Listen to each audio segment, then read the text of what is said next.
My name is Alexandria Spencer. I'm the VP of Talent Acquisition with Bierman Autism. So wanted to jump in and explain to you guys what this program is. The Rising Clinician Scholarship, we chose to name it that way because it really is spotlighting the future generation of ABA clinicians. We're looking to support you all as you go into your ABA careers and finish out your education, and really reward those who are super passionate about ABA and evidence-based care and really providing meaningful outcomes to children and their families. Um, we wanted to award students, not just financially, but with community and mentorship and all of that. I have gotten a lot of questions through email as to why are you guys doing this? It sparked a lot of excitement and everyone's curious. I've never seen a company do this before. Um, at Bierman, it is super important to us that we're always prioritizing the next generation. We're prioritizing outcomes and ethical care, and it's pretty simple explanation why we're doing this. We want to help usher in the next generation and the future of ABA professionals. So we understand it's a long journey completing your education, right? There's financial implications, there's long nights, lots of studying, and we just want to be there for you all. It's a way to uh, financially alleviate some things now. This program is specifically for external people, our internal employees. We provide tuition assistance, reimbursement, things like that. So they're taken care of, but we wanted to focus on external students with this. All right, Chrissy, next slide. The good thing about this is that we're offering it 3 times per year. Um, if you're not eligible right now, stay connected with us. We will be doing this 2 more times this year. Our launch is in January. January 26th is when we start accepting applications. And then you'll have May and September this year to look forward to.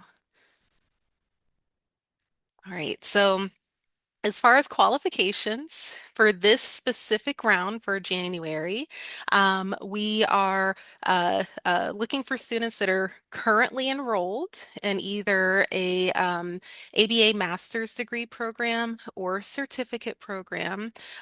If you have already graduated, you're not eligible for this program, but we've got some other exciting ways that you guys can participate with us through clinical research and things like that. And Lauren is going to speak more about that later. Um, uh, you need to have completed at least 8 graduate credits. And again, this is external applicants only, so non-Bierman employees is what this is for. Um, Again, ABA certificate students are eligible. I've gotten that question a few times.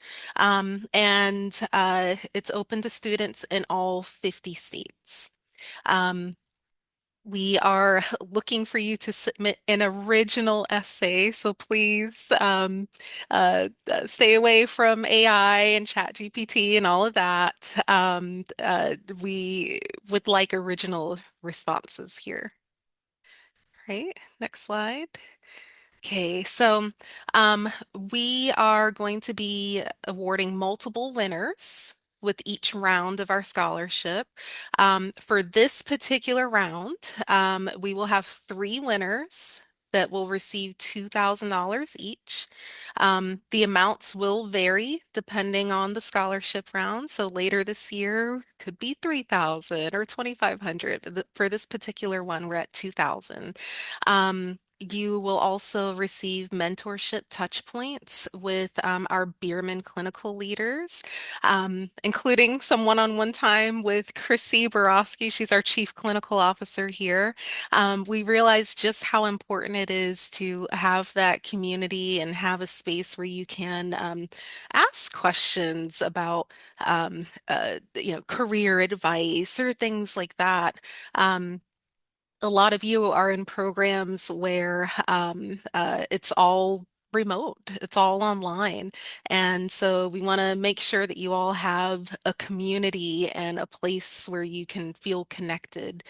Um, we also, as a winner of the scholarship, you'll have some great stuff to add to your resume and your LinkedIn, some bragging rights there. We also will offer shadow day opportunities, and we can do this no matter what state you live in. This could be, having you physically in one of our centers to have some shadow days and like field trip time, if you will. And if you are not able to come into a center physically, that's fine. We can create something virtual where you can still participate. And of course, some great Bierman swag as well, right?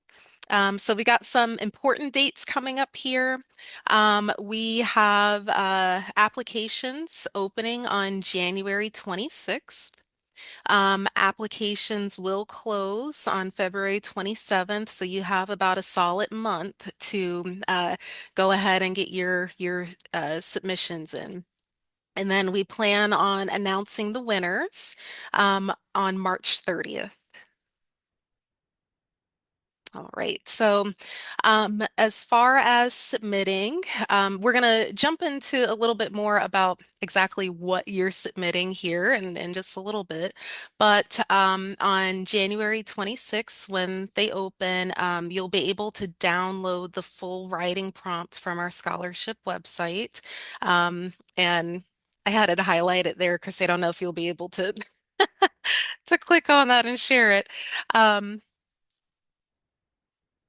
But the website okay, here we go, it worked. So this is what the application form will look like.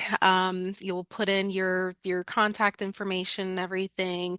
You'll also be able to upload your essay response.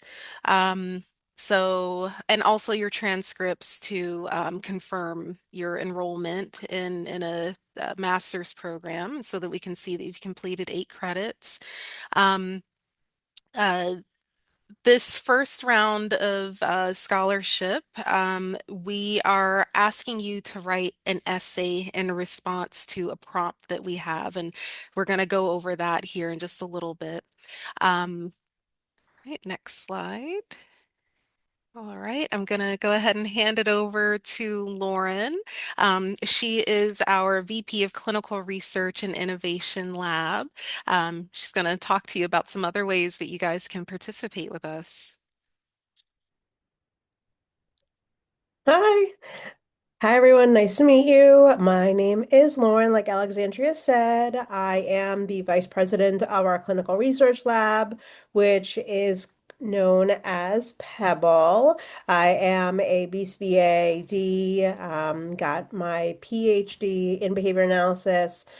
I don't want to tell you how long ago, but it's been a minute, and I've been a BCBA in the field since 2011. So it's been a really exciting transition where we opened our PEBBL lab earlier well, we're in 26 last year, May of last year. So still a bit of a baby department, but growing exponentially, I would say, in a relatively short period of time. And I'm excited to tell you a little bit about that.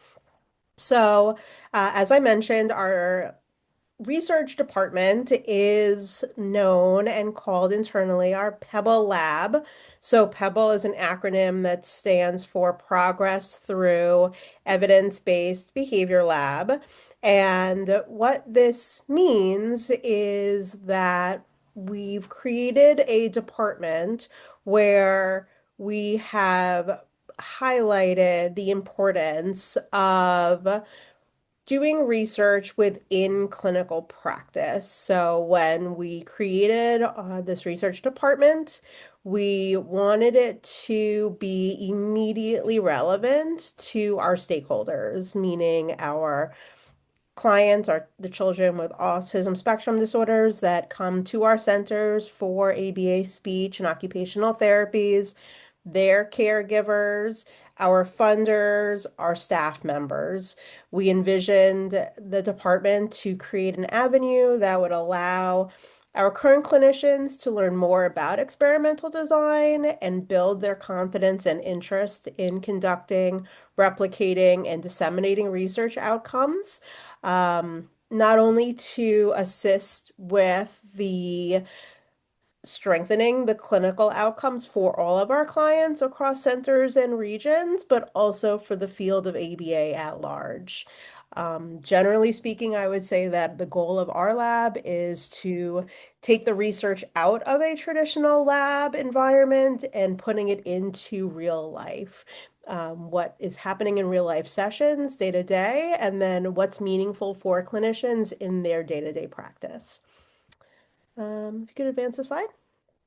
So some of our current active projects that we have started since the department initiated, as Alexandria noted on an earlier slide, Bierman Autism Centers practices precision teaching, and a component of precision teaching is fluency-based instruction. So we are investigating the impact of fluency-based instruction across a variety of outcomes.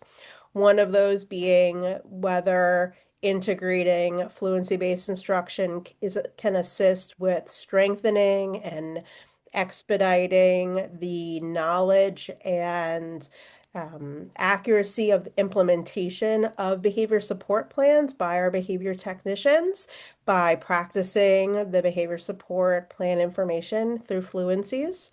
We've also found some initial outcomes to suggest that adding fluency-based instruction to our learners' programming has a positive impact on their general attending skills, where we've added fluency, teaching arrangements on certain goals and skills, and then outside of that, we're seeing their attending skills dramatically improve.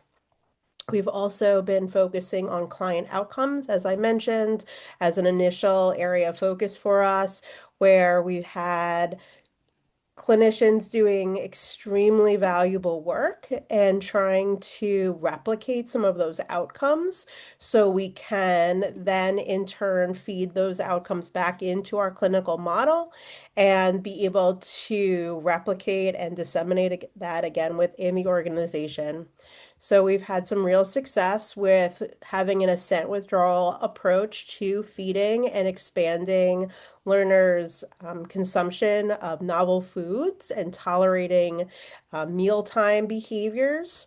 We're also investigating different best practices of toilet training approaches. So, taking different ways to teach toilet training to children with autism or children in general, and trying to match their demographics or client profiles to identify more proactively which approach would be most effective and efficient for them.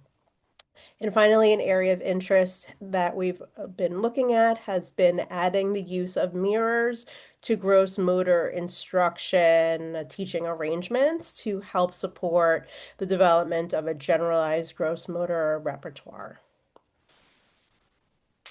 So as Alexandria mentioned, there is some information for you on our website. So if you go to biermanautism.com, there should be a career tab and then a subfolder or sublink on there. Will bring you straight to our PEBBL clinical research page. We are really excited to not only be able to offer the Rising Clinician Scholarship, but we've also been able to launch some roles for external non-employees to join our lab in a paid role. I think you could advance the slide. What you'll see here is an application if you may be interested. So if you are eligible for the scholarship and you're interested in applying, that does not mean that you can't apply here as well. They're not necessarily mutually exclusive. So you may be interested in applying both to our scholarship um, contest, as well as the a PEBBL position. So the positions that we have available for individuals that are interested range widely. We have a few new employees who have been assisting with research activities such as reviewing videotapes and scoring for treatment fidelity and inter-observer agreement. We have research contributors who are assisting with literature reviews, as well as reviewing some of our data collection to help extract information that allows us to do more intricate analysis. For those individuals who, like Alexandria said, that may not be eligible for the scholarship due to a recent graduation, congratulations if this applies to you. But if you're not eligible for the scholarship, but are interested in connecting with Bierman, then you too may be eligible to apply for a research contributor role. These roles are part-time, dependent upon your geographic location. If you are in an area where we have a center, you may very well be welcome to come into our centers, but we also have contributors that are virtually supporting the research activities. So if you are interested in more information or connecting with me outside of this webinar, please feel free to fill out this form and I will reach out to find out more about you and the opportunities that we may have available for you. Thank you. Oh, I was like, ooh, that's me. I was also going to say I'm assuming we have a group of master's students here. So if anyone is in a program where you need to do research or thesis and you are located near one of our centers, we do often allow people, if the research aligns with what we are doing in our centers, you could reach out and see if you can get participants from one of our centers as well. Um, Lauren, your photo was so professional, and I'm still on my high from the Pats winning last night. So I had to put in a photo of us going to bless the field on Saturday night before the game last night. Big football fan here. But I am Kirsty Borowski. I too am a doctoral level BCBA. I have been a BCBA since 2008, practicing in the field for a while, and football is dead, New Jersey, and have taught at a handful of master's programs, and really excited about this scholarship opportunity. One of the things that I like to do on the side is teach and give, as have the opportunity to touch as many people as possible in the field of ABA so that we can continue good work even outside of what we're doing here at Bierman. So I think this is a really good opportunity for people who are not employees here to come in contact with other clinicians and have an opportunity to maybe flex your beginning clinical muscles as you do this essay contest. So the essay, as Alexandria said, is going to follow a prompt. We are curious why you chose ABA, but then we are also tying that into a case study. We have, oh, yes, that's very nice putting all the PEBBL stuff in there. We have a case study for Ethan. Ethan is a hypothetical client, and we want you to take this case study and consider how this connects with your own journey and really think through, again, your beginning clinical muscles here, thinking through some suggestions that you would give based on this case study. So Ethan is a 5-year-old learner with autism spectrum disorder. How to go with an autism case here, given the fact that we are Bierman Autism Centers and we want to really further clinical outcomes in, the world of autism. We want you to highlight your clinical curiosity, have some ethical reasoning in here, and really be thinking about the learner, Ethan, and how you can help him. His profile will include his VB map results. It will look at some of his current language, skill strengths and deficits, looking at some of his behavioral excesses, and then current programming and goals. So you're going to take that. You are going to think about what aspects of Ethan's strengths and challenges resonate with you and your reason for pursuing a field in behavior analysis. Think about what behavioral principles or teaching strategies might be most important here or used to apply or develop further.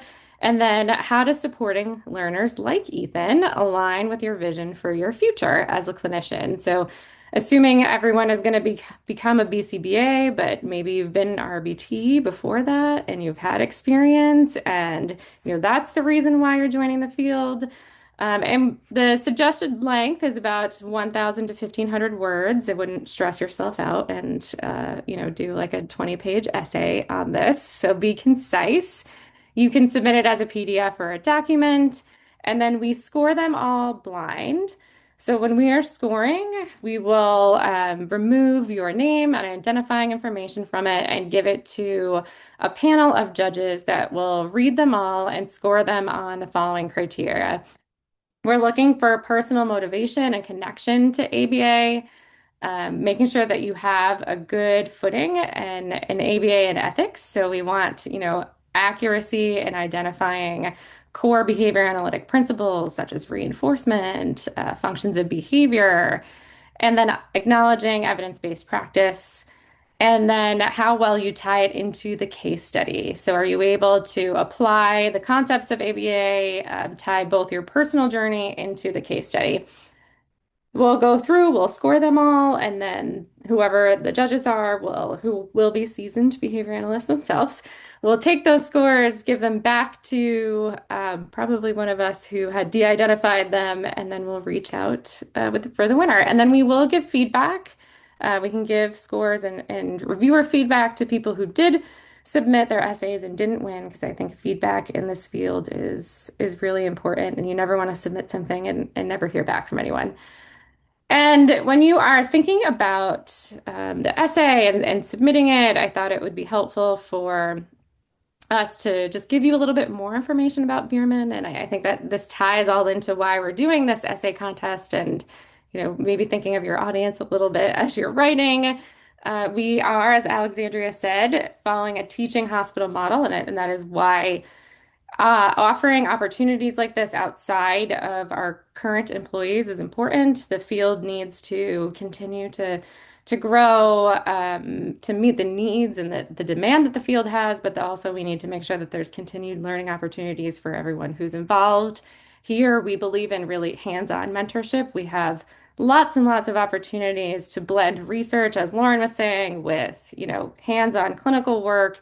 And it's really all tied into clinical outcomes. So this is why we had chosen a case study to have, that be the foundation of the essay, because clinical outcomes are really important. If you get into the field and you're not worried about the outcomes of the clients you're serving, then maybe you're getting into the field for the wrong reason, right? Everything we're doing should be surrounding clinical outcomes. We provide a lot of supervision here. I'm assuming all of you are going to be going through or are currently in supervision. Supervision, the goal of it should be to produce high quality clinicians. Here we offer a mix of group and individual supervision that is curriculum based to make sure everyone gets the touch points with all of the content they need to be successful when they graduate. And part of that is passing the exam. So in 2024, we had 100% of our internal candidates pass the BCBA exam. In 2025, we had 85% of our internal candidates, and that was over 50% of their hours with us. So some of those may not have done all of their hours with us, and I'm noticing a nice little typo there. My O is an actual zero. But they did do at least 50% of their supervision with us. And then external candidates who had come in maybe when they were about ready to pass the exam or take the exam, done 50% or less of their hours with us, had a 50% pass rate for the exam. The BACB reported in 2024 that the pass rate for the exam, I think, was 54%. So that number probably making you squirm a little bit as a student. But I truly believe with good supervisors, people that you can reach out to, mentors, the exam is 100% passable. It's really about what you put into it and the people that you have around you. So don't get nervous. Lots of resources out there for people to pass the exam. And to end kind of our information part of this, I was asked to think about the future of ABA, and that's a hard question. The future of ABA could really be anything. I think talking to a group of students, a lot of it is up to you, us dinosaur behavior analysts, Lauren and I, won't be in the field forever. We need new people to take over. Luckily, Alexandria mentioned AI, and while it can't write your essay, technology and especially AI, and I think just the way technology is going, technology mixed with good research can really form, I think, a better version of the field that it can help clinicians make, good decisions, lead to enhanced client outcomes, and help people continue to learn as their BCBAs. My one piece of advice for anyone who is in school is usually like find good mentors, continue to learn because 2 years being in school is not a long time to learn all the things you need to learn to treat a variety of individuals. So it's really important to have ongoing collaboration, I think, between new scholars, recent certificates, established clinicians, the dinosaurs like us in the field to give opportunities for everyone to learn from each other, which ultimately is why we decided to offer this scholarship. So I think we have time for questions if people have them. Not sure if anyone does. Don't be afraid to ask anything. Thank you to everybody filling out the PEBBL information form. I see them rolling Oh, in. Yeah, had a few come in. It's great. that's exciting. People who are not only interested in scholarship opportunities, but research opportunities. Love Yeah. that. Yeah. And yeah, I just want to say again, I've had some very lovely conversations with a lot of you through email. And again, this scholarship is for you all. Uh, I got the question a few times, why are you guys being so nice? And I just thought that was interesting. Um, it's not about being nice. It's, doing the right thing and pouring back into the next generation. So that's what we're wanting to do. And this is our kickoff event for the scholarship series. And we hope to be able to bring it to you all for years to come. I think, Alexandria, there's a couple, oh, sorry, go ahead. questions Oh, coming a couple in. Can you questions. go Okay. over the application again? Like the logistics of actually where to find it. The site isn't live yet, right? Yes. Is that Correct. The site is not live yet. It will become live on January 26th. Um, all of you that have signed up will be receiving that link directly to your email. So you'll be able to view everything. You'll be able to download the case study in a PDF form and upload everything here. So just hang tight with us. We wanted to make sure that we had a few information sessions to go ahead and walk everyone through the process and eligibility and all of that. But it will open on the 26th and you will receive reminders, lots of reminders for everything, all the important dates that are coming up. Yep. And then I'm assuming this will be what our webpage looks like when you. Correct. Yeah. Yeah. Yeah. So this is a sneak peek at what you'll see when you get that link. And if you have any questions at all, I think there should be on this page a email address that will come to all of us for like questions and things like that. Um, if it's not on there, we will get it added on there. It's on the Um, bottom. Sorry. okay. Up, all the, yep. There we go. Look at There we that. go. FAQs. Awesome. There it is. Yeah. Cool. Yep. So Scholarship info right here. Actually, mhm, I'll put it in the chat too in case anyone wants to note that awesome. now. Thanks, Chrissy.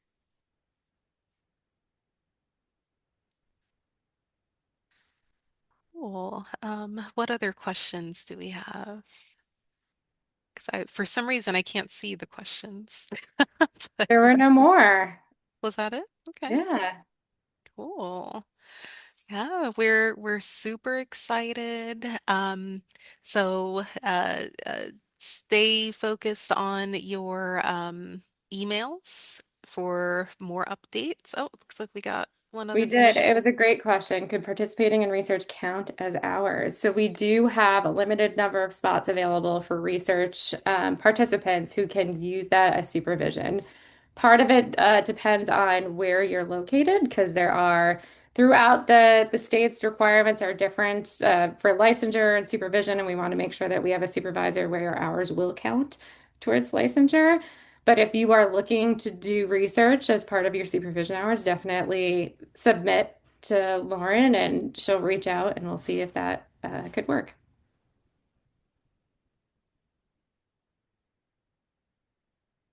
Yes, and the recording will be sent out. Yes. Yeah, you'll receive a link to this recording. And oh, another good question came in. Um, if you're graduating in May 2026, you would be eligible. Mhm. You're still in school. So the criteria is you just have to have had started or completed your first semester essentially with um, 8 credit hours, assuming that people are taking, typically that much. We wanted people to have a little bit of ABA knowledge under their belts so that they felt confident enough to write the essay. But then as long as you have not graduated yet, you are still you could still apply. Research opportunities. So Lauren, this one's a good one for you. How long or short are the research opportunities for supervision opportunities? Yeah, that's a good question. I would say it's probably on an individual basis. So far we've sort of been working with a 6 month, 3 to 6 month commitment, just so that you can really get involved in a research project and see it from development to completion, and therefore strengthen your kind of component skills of all of the elements of the research design, from again the development through the different research procedures and pulling in task analyses and treatment integrity and inter-observer agreement and the visual analysis to determine was that an effective intervention and do we have experimental control. But if you needed less than 3 to 6 months due to your, you don't need that many hours or you meet supervision beforehand, I don't think it would necessarily exclude you. It might just be a conversation of which projects would make the most sense to participate in. Yep. And then another good question about co opportunities for co-authoring publications. Yeah, that is a good question. I would love to co-author. No, I'm just kidding. Yeah, I We was like, I'm sure are, we would never say no to anyone who would want to help yeah, yeah, publish. we're, Publishing is a not light work. So, yes, yes, yeah. So anybody wants to participate in that element in and of itself. There's a few new, relatively new articles on the professional behavior of dissemination and public speaking at conferences, webinars, the co-authoring, writing papers, professional writing strategies. So we absolutely have those opportunities. As I mentioned, with the department being a little younger, we are sort of at a point where we're just getting to the point of considering submitting or putting together the research that we've done into article form for peer review. It takes a little time for that element of the process to kind of come to fruition with us doing the research to be able to have anything to submit. But we're excited that with the lab being in place for about 6 to 8 months now, we're starting to have some nice content come out. So absolutely. Perfect. Um, do we have any other questions? You guys have had some really great questions. Thank you for them.